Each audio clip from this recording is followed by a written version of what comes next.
Bill O'Reilly here. Welcome to the No Spin News, Wednesday, July 13th, 2022. Stand up for your country. So just before airtime here, we tape a little bit in advance. I got a missive from The Hill. That's a political news website, thehill.com. And it said that below 20% of the American people want Biden to run for re-election again. Now, I don't know if that stat is true or not. It probably is with the inflation craziness that we saw today. We'll get into that in a little while. But I've been telling you for months that Biden is not going to run for re-election. It's virtually impossible for him to do that now. And I think he's going to resign about 30% chance next year, 2023, because it is an unmitigated disaster. So as it gets worse for President Biden, it also gets worse for the Democratic Party and the progressive movement. They're all tied in together. So as Biden declines, so does the Democratic Party, so does the progressive movement. And they don't know what to do. They don't know how to counter anything.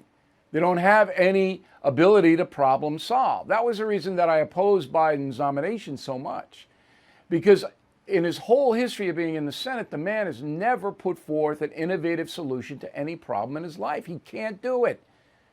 He doesn't know how to do it. He doesn't care to do it. And now he's creating problems. Look, every one of us is losing under President Biden between $5,000 and $6,000 a year right now. And most Americans don't have that kind of money to lose every year, particularly if you have a lot of kids and, you know, your job is paying you a good wage, but taxes kill us and everything's going up. I mean, everything is going up. And that's why we've instituted the Smart Life segment, which we have tonight at the end of the program, to give you some ability to fight back against this madness. But anyway, I think that the progressive movement is done, and that is the subject of this evening's Talking Points memo. Now, the only thing that the Democrats have and the progressive movement has is we hate Trump. That's all they have left. There aren't any policy successes. There isn't any innovative global warming, climate change thing on the horizon. There's nothing. It's we hate Trump. And which entity epitomizes we hate Trump? The January 6th committee in the House. And I want to get into that now. I don't cover this on a daily basis because I know you don't really care about it. You, my audience, on radio and television. And you know that it's designed to diminish Donald Trump to make sure he cannot be elected president again. That's what it's designed to do. It's not designed to find out truths or to prevent another January 6th attack on the Capitol. That's so far away from what they want to do. And everybody knows that. But the media takes that cudgel, all right? Cudgel is something, a pound. And they, in my local left-wing newspaper, Newsday, there it is. Big headline today, January 6th committee, blah, blah, blah, blah, blah. Means nothing. Doesn't mean anything to working people who are losing $6,000 a year. Nothing. So the only thing that the media was able to sell to the American public off this January 6th committee, the only thing was this woman, Cassidy Hutchinson, who worked in the Trump White House. Roll it. The president reached up towards the front of the vehicle to grab at the steering wheel. Mr. Engel grabbed his arm, said, "Sir, you need to take your hand off the steering wheel. We're going back to the West Wing. We're not going to the Capitol." Mr. Trump then used his free hand to lunge towards Bobby Engel. And when Mr. Renato had recounted this story to me, he had motioned towards his clavicles. Okay, so that is uncorroborated hearsay. It would never be admissible as any kind of, say, evidence to get a warrant, all right, because she didn't see it. She's saying this is what somebody told me, and no one will corroborate it. Instead, the Secret Service says never happened. he said, she said, but a little bit more than that.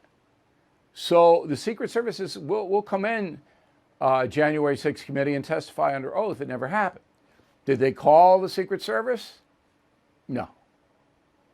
Now, maybe they will down the road, but the road's kind of getting a little tight now, isn't it? So if they really knew that this happened, they would have called the Secret Service in under oath, but they didn't.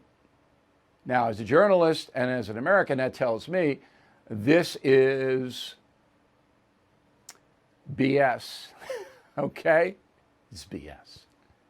Now, I could be wrong, but I don't think so. Now, let's advance the story. So there are two people that are spokespersons for the January 6th committee. Liz Cheney, you know about her. She, in 3 weeks, will be gone because the voters in Wyoming are going to boot her out of her seat. And a guy named Jamie Raskin, a Democratic congressman from Maryland. So here's what Raskin said this week. Go. White House counsel Pat Cipollone has corroborated almost everything that we had learned from the prior hearings. And he had clearly tried to talk President Trump down from his efforts to override the election. I mean, he had been apparently accepting and supportive of the lawsuits. Okay, that's just not true. And Raskin knows it's not true.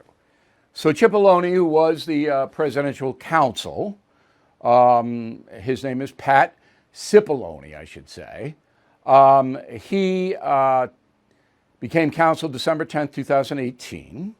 56 years old, New York City resident, married with 10 children. Guy's got 10 kids. So he took over, but he didn't confirm, Raskin says, almost everything. No, he didn't. That's just not true. And Raskin doesn't care what's true. He knows the media will run whatever he says. All right, so again, the most important accusation was from this Cassidy Hutchinson. Now, we've done some investigating. It would be physically impossible for a president or any human being, sitting in the back seat of a limousine to reach across and grab the steering wheel. It's impossible, physically impossible. You can't do it. All right, so again, that just wipes it all out. But Cipollone is interesting, all right, because he was counsel. And he did disagree with Donald Trump on January 6th. Roll the tape.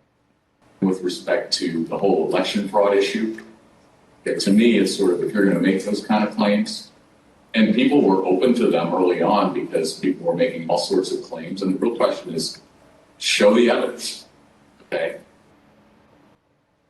Okay, that's what we've said from the very beginning. You cannot make a blanket statement that there was massive fraud in the election unless you have evidence to back it up. There is some evidence. The Zuckerberg, Wisconsin stuff is the strongest. But certainly on January 6th, 2021, that evidence did not exist. So Cipollone disagreed with his boss, Donald Trump. That is true. And most people in the White House at that point did not want President Trump to go to the Capitol after that riot began. That is true. So I'm going to just give you this one last time because I don't want to be repetitive. All right? We're going to do this for the record because I know what happened. So 3 days before, on January 3rd, 2021, the White House knew that there was going to be a big demonstration in Washington. They also knew that people were coming in with some kind of harm potential. They didn't know specifically, but they knew it could get out of hand. The next day, the 4th, the White House, Donald Trump, began discussions with the Pentagon about moving National Guard into D.C. to protect all government buildings, not just the Capitol, but the White House, all. But the law states clearly that in order to put troops in front of the Capitol on the Capitol grounds, because if you've been to the Capitol, it's a huge, complex, that Nancy Pelosi, the Speaker of the House, has to request along with Washington, D.C. Mayor Muriel Bowser. On the 5th, that was given to Pelosi and Bowser, that the White House was recommending National Guard be brought in by the Pentagon. Those women did not reply. And so the Guard was alerted, and this is all fact. It's absolute backed up fact. So that throws all criminal referrals about Donald Trump right out the window. Because if he wanted to incite violence, why would there be high-level meetings 3 days out to bring in a protective agency, the National Guard? That's it. That's the exculpatory evidence that will knock out any kind of madness going forward. But the propaganda value of the January 6th committee is the only thing that progressive Democrats have now. That's it. All right? So what I am telling you is absolutely true. Was there strife between Donald Trump and his staff? Yes, there was. Trump, as always, reacted emotionally. Did Trump want a demonstration on his behalf at Washington? Yes, he did. He wanted one, a big demonstration. But he didn't want violence because that would have been insane. And he's not insane. So that is the truth. And that is the memo. Now let's go to Joe Biden. He's in Israel for a long time. He's not going to do anything there. He's just visiting and shaking hands. I guess he's trying to, make amends. The Israelis love Trump, but they don't like Biden so much. And then on Saturday, he goes to Saudi Arabia, and this is embarrassing. So I talk about this with Sean Hannity on Hannity's radio program today.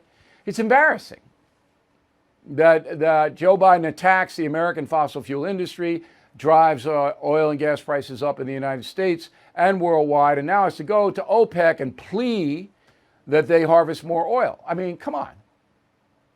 How embarrassing is that? And that's what he's doing. So, what do you say? He's another blunder from Joe Biden. Inflation stats out today, 9.1%. That means, as I said, $6,000 out of your pocket since Biden took over. Probably more than that. I think the $6,000 is a year figure, probably more. So energy up 42%, food up 10% at least. Depends on where you live in the country. It's crazy. Now, energy prices are coming down. Gas prices come down a little. If he makes a deal with OPEC, and I think Biden will, because the Saudis will go, we want this, and Biden will give it to them. Whatever they want. I don't know what they want. Probably guns, arms, planes, drones, something like that. So oil is going to come down a bit, but you're paying $4.70 rather than $5. All right, it's a little bit better, but come on. Again, I'll remind you, under Trump, gasoline averaged $2.40 a gallon. Inflation at its highest level in 40 years. Interest rates skyrocketing. We all know that. Market experts like Jamie Dimon, CEO of JP Morgan, not only predict a recession, but are using scary terms like economic hurricane and unprecedented. So, you need to call the only precious metal dealer I trust, American Hartford Gold. They will show you how to protect your savings and retirement accounts by diversifying your portfolio with physical gold and silver. Please call them today, and they will have physical gold and silver delivered right to your door or put inside your IRA or 401k.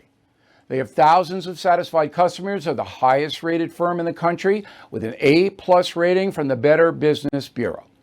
Tell them Bill O'Reilly sent you, and they'll give you up to $2,500 of free silver on your first order. Please call 866-501-5201, 866-501-5201, or text BILL to 65532.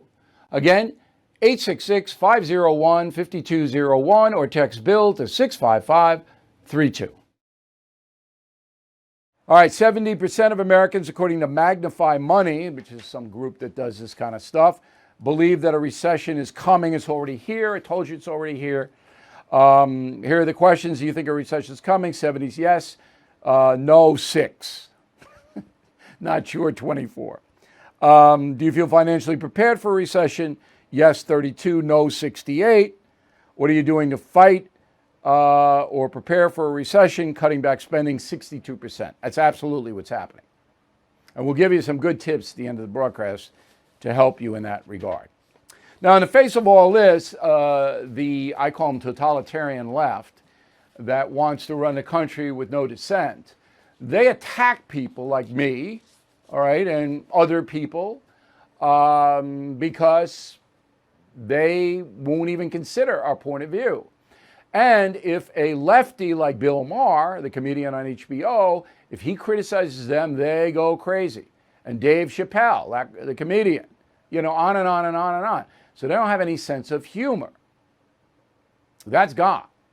Now, it used to be they did. And I'm going to run you a clip. O'Reilly John Stewart, you know the relationship that I had with him. Stewart is an ardent liberal, remains so this day, but we had fun with Stewart. Roll the tape. You were on Oprah.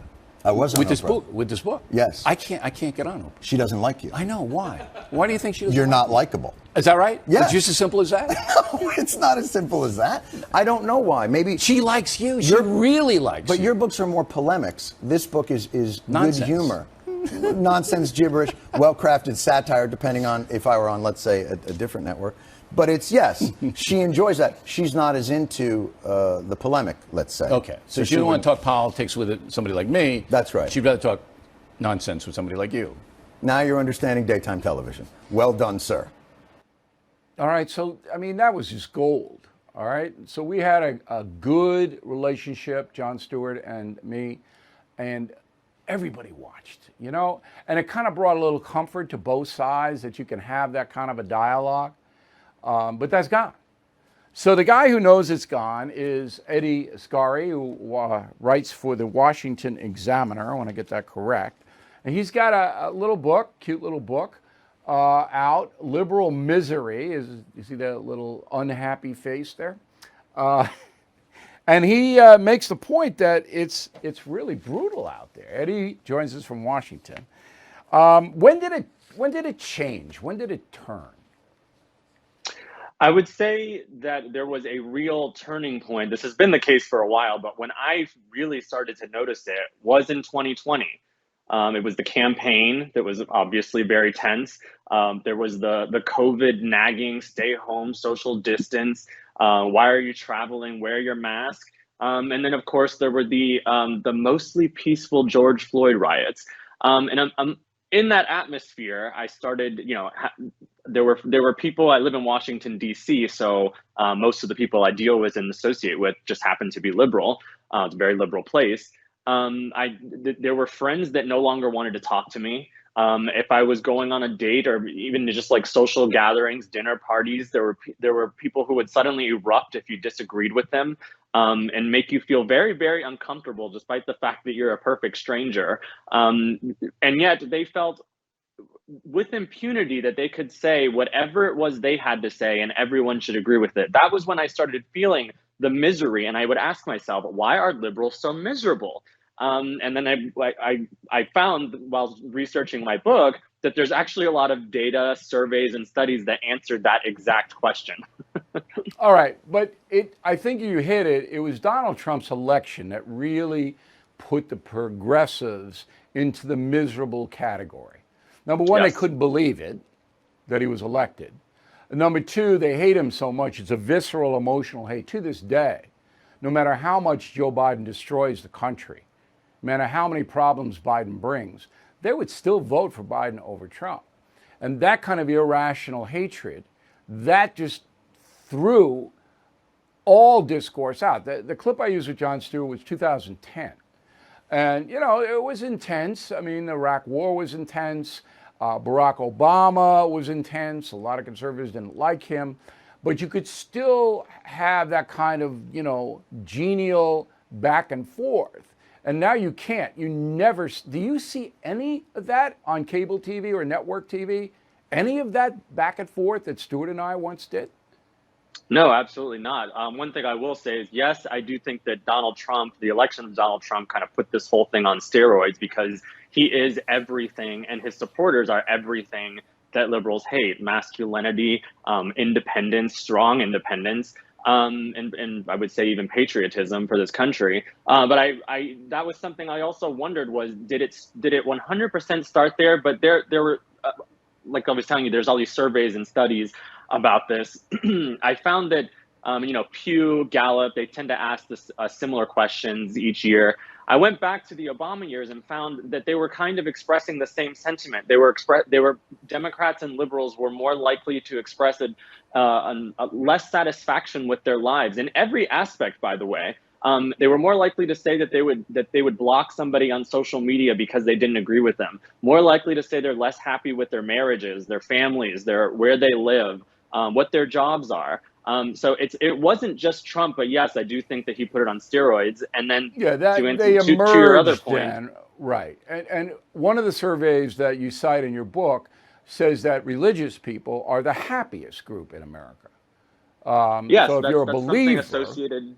That's Yeah. something associated with happiness is religiosity. right, because there's a higher power, and then there's a prayer that things might get better, and there's a hope. Hope is the big thing. Now, one of the things that disturbs me about the progressive left is the totalitarian aspect of it.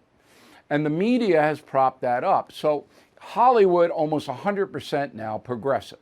I know very talented producers, writers, and actors who can't work because they won't be hired unless they take this kind of, are you a progressive? It's almost like the McCarthy era. It is like the McCarthy era in reverse. You couple that with all of the media, corporate media, with the exception of Fox News, being left-wing, and younger Americans, say ages 15 to 30, they're indoctrinated because all they hear and see in entertainment, on the internet, on the news, is left-wing propaganda. Am I wrong? No, there's an entire chapter about that in Liberal Misery that is just, if you don't, when it comes to entertainment, TV, Hollywood, movies, unless you're going to be really boring, you cannot say anything. You look at all of the late night shows; they're not funny anymore. You look at the award shows, which used to be something everyone enjoyed watching. You would get fun music, funny comedy, all sorts of stuff. Those are just now just basically political activism, and that's the reason for that.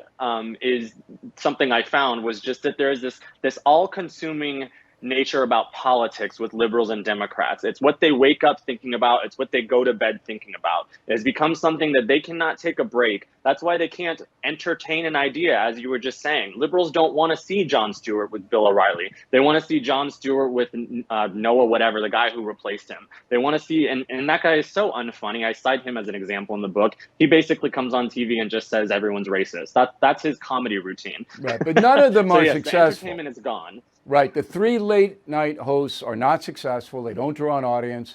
Trevor Noah, you're referring to, took Stewart's place, not successful. None of them are successful. But you know what? Chelsea Handler. Corporate media doesn't care.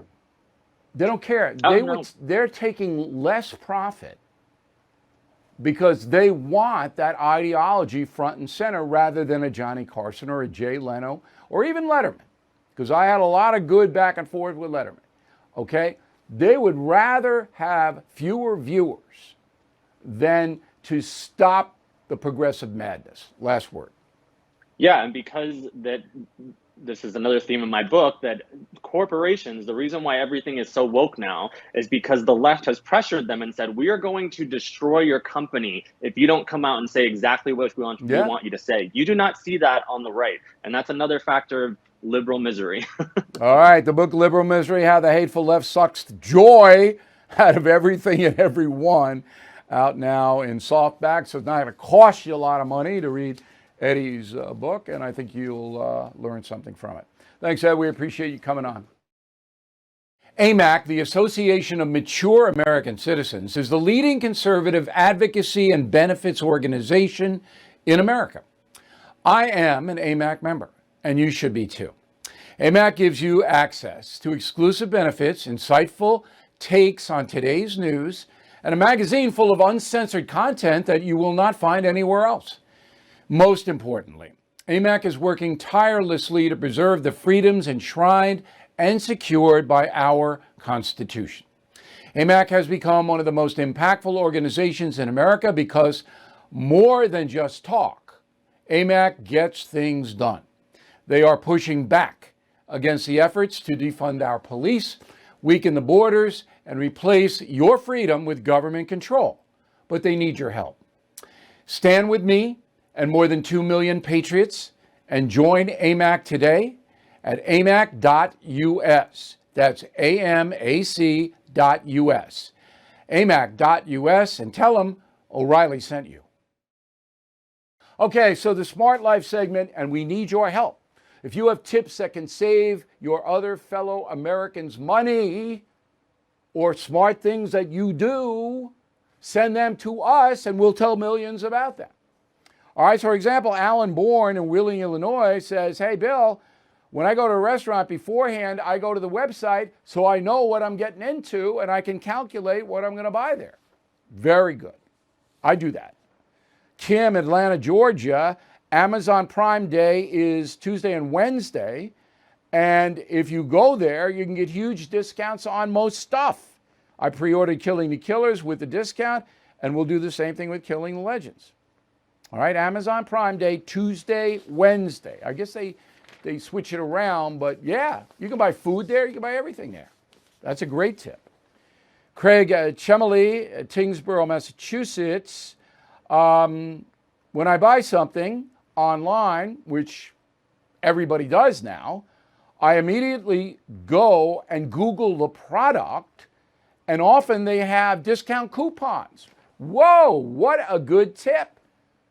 So say you want to buy a jacket or you want to buy some food or drinks, you go to Google, you put the product in, and then you could get, if they have it, and a lot of times they do, discounts. I didn't know that because I don't live on the internet, but now Craig has helped me out. Because I buy stuff now, food in particular, bulk food, and you get a 30% off coupon or something. Hey. So it used to be in the newspapers, you got these discounted coupons, but now you Google a product, there it is. I bought a jacket because 30% off. I need a little fall jacket coming up. That was great. Now I hope it fits. I am an XXL because they cut back the fabrics. So I'm a big guy. I'm 6'4", about 205 pounds. All right, but I used to be an XL. Now I'm an XXL. I got a 36-inch waist. So that makes it pretty tough because a lot of the XXLs are, built for a linebacker. So it comes in as like a tent. I'm sorry, I'm whining and I'm diverting, but anyway. Food I know I can get, and I know there's not going to be a problem with it on the internet. So check out Craig's suggestion on Google the item. And we want you, again, send us smart life tips, anything at all.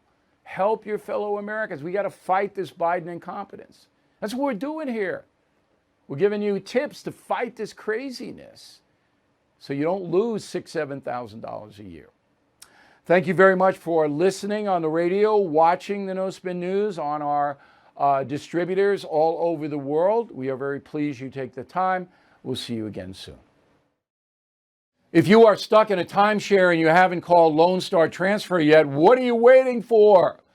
Lone Star Transfer has helped more than 16,000 happy customers. They are family-owned, have a 99% success rate. Their process is done legally, ethically, and quickly. I mean, does it get better than that? The team at Lone Star Transfer will keep you informed every step of the way until you are legally and permanently released from your timeshare. So don't pay another penny for a timeshare you don't use. Get peace of mind today with Lone Star Transfer. They guarantee the release of all liability to your timeshare in writing and in a specific time frame. Give Lone Star Transfer a call for a free no-obligation consultation. 855-551-7066, 855-551-7066, or online at lonestartransfer.com. Bill O'Reilly is back on TV and only on The First. No Spin News, every weeknight at 8 p.m. Eastern, only on The First.